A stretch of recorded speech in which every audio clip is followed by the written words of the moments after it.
Halo semuanya, siap-siap karena hari ini kita bakal menyelidiki sebuah tempat kejadian perkara. Tapi ini bukan TKP biasa ya, kejadiannya nggak ada di gang gelap atau brankas bank yang terkunci rapat. Ini terjadi di tingkat mikroskopis, tepat di depan mata kita setiap hari. Kita akan membongkar kehidupan rahasia logam dan mengungkap apa yang saya sebut sebagai pencurian elektron besar-besaran. Oke, coba kita lihat perbedaan dramatis ini. Di sebelah kiri, kita punya mobil Ford Sedan Deluxe tahun 1936 yang masih kinclong. Mobil ini full terbuat dari baja tahan karat, tanpa cat, udah jalan ratusan ribu mil tapi masih kelihatan kayak baru keluar dari pabrik. Nah, di sebelah kanan, mobil klasik dari tahun yang sama persis, model yang sama, tapi dibiarkan teronggok di sebuah ladang di California. Bodinya yang terbuat dari baja karbon biasa udah hancur lebur jadi rongsokan berkarat. Kenapa yang satu bisa awet sempurna, sementara kembarannya hancur termakan waktu?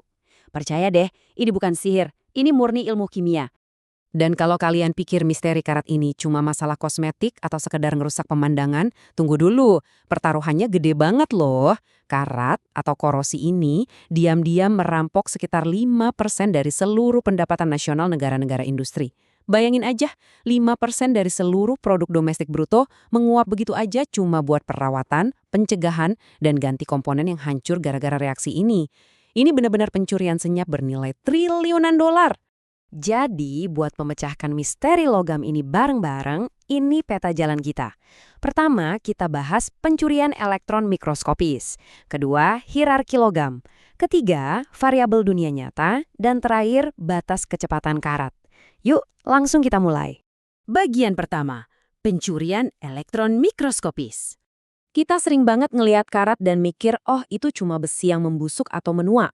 Tapi, buku teks sains mendefinisikannya dengan jauh lebih ketat. Korosi adalah serangan elektrokimia yang destruktif dan tidak disengaja pada logam. Kata kuncinya di sini adalah perpindahan elektron. Jadi logam itu nggak cuma membusuk, partikel subatomiknya benar-benar lagi dirampas. Logam pada dasarnya lebih stabil di alam dalam bentuk aslinya, kayak oksida atau sulfida. Jadi mereka ini secara alami selalu berusaha kembali ke wujud asalnya itu dengan melepaskan elektron mereka.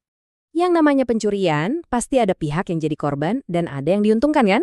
Di TKP kita ini, korbannya adalah si anoda. Anoda mengalami apa yang disebut oksidasi. Di titik inilah logam benar-benar kehilangan elektronnya dan materialnya mulai larut. Di sisi lain, kita punya katoda. Katoda ini tempat terjadinya reduksi, alias tempat ngumpulnya elektron-elektron yang dicuri tadi. Tanpa adanya katoda buat nampung elektron, si anoda nggak bakal bisa dirampok. Dua-duanya harus ada biar korosi bisa terjadi. Bekerja sama dalam sebuah sirkuit yang nggak kasat mata. Nah, gambar ini benar-benar ngejelasin detik-detik pencurian itu terjadi.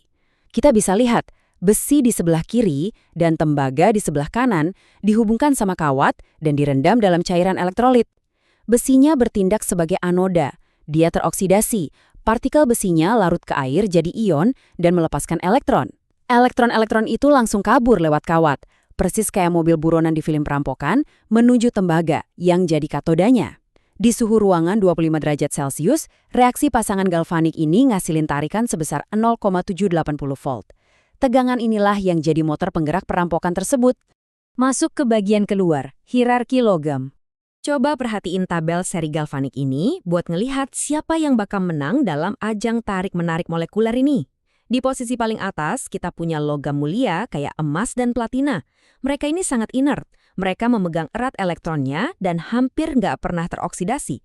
Tapi, makin ke bawah kalian lihat dasar ini, menuju logam aktif kayak besi, seng, atau magnesium, cengkraman mereka makin lemah. Kalau kalian menghubungkan logam dari bagian bawah tabel dengan logam dari bagian atas, yang di bawah udah pasti jadi korban. Dia yang bakal jadi anoda, ngorbanin elektronnya, dan akhirnya karatan. Lanjut ke bagian ketiga, variabel dunia nyata. Nah, disinilah semuanya mulai rumit. Seri galvanik tadi kan cuma berlaku di kondisi ideal dalam lab. Tapi, persamaan Nernst ngebuktiin kalau di dunia nyata, semuanya bisa berubah drastis. Poin pentingnya gini, hal-hal kayak suhu yang naik turun di luar ruangan, perubahan keasaman di sekitar logam, atau bahkan proses pencampuran logam secara aktif mengubah arah dan potensi reaksinya. Logam yang tadinya aman-aman aja di lingkungan tertentu bisa tiba-tiba jadi korban perampokan elektron cuma karena suhu atau kelembapan udaranya berubah. Dan ini bagian keempat, Batas kecepatan karat. Buat ngukur kecepatan perampokan ini, kita pakai yang namanya CPR atau laju penetrasi korosi. Ini harfiahnya adalah batas kecepatan si karat itu sendiri. Ini bukan teori abstrak ya, ini metrik teknik yang super praktis buat ngukur seberapa banyak ketebalan fisik material yang hilang dalam waktu tertentu. Biasanya dihitung dalam mils per tahun atau milimeter per tahun. Di dunia industri, kalau laju kehilangan materialnya di bawah 20 mils per tahun, itu masih bisa ditoleransi. Tapi kalau lebih dari itu, wah siap-siap aja ngadepin kerusakan struktural yang bahaya banget. Sekarang kita lihat apa yang terjadi kalau sistem ini kita paksa keluar dari kondisi seimbangnya. Saat reaksi elektrokimia jalan dan elektron mulai mengalir, sistem akan didorong keluar dari kesetimbangan. Pergeseran tegangan ini disebut polarisasi. Nah, seberapa jauh dia bergeser dari titik diamnya, itu yang dikenal sebagai tegangan lebih atau overvoltage. Memahami pergeseran polarisasi ini tuh krusial banget. Soalnya inilah yang benar-benar nentuin seberapa cepat logam itu hancur di dunia nyata. Dalam proses yang namanya polarisasi aktivasi, karat itu nggak muncul gitu aja dalam satu kedipan mata. Ada 5 proses perakitan mikroskopis yang terjadi di permukaan logam. Pertama, ion hidrogen jalan ke permukaan logam. Kedua, elektron ditransfer dari logam ke ion tadi. Ketiga, atom hidrogen pun terbentuk.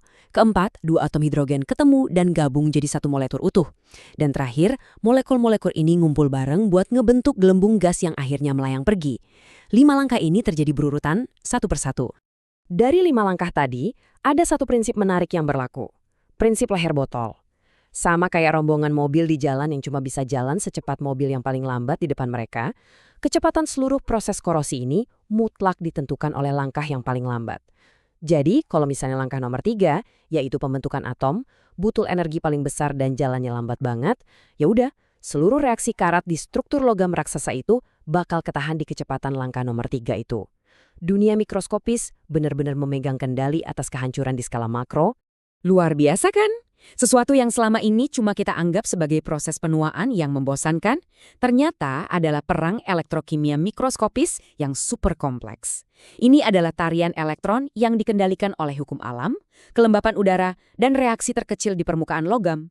Jadi, besok-besok waktu kalian jalan ke mobil, ngelihat jembatan kota, atau bahkan pas lagi megang kaleng soda, coba tanya ke diri kalian, tarik-menarik molekuler tak kasat mata apa yang lagi terjadi tepat di bawah kaki kalian hari ini? Terima kasih udah ikut masuk ke dunia material ini bareng saya. Teruslah penasaran dan sampai jumpa di penjelasan berikutnya.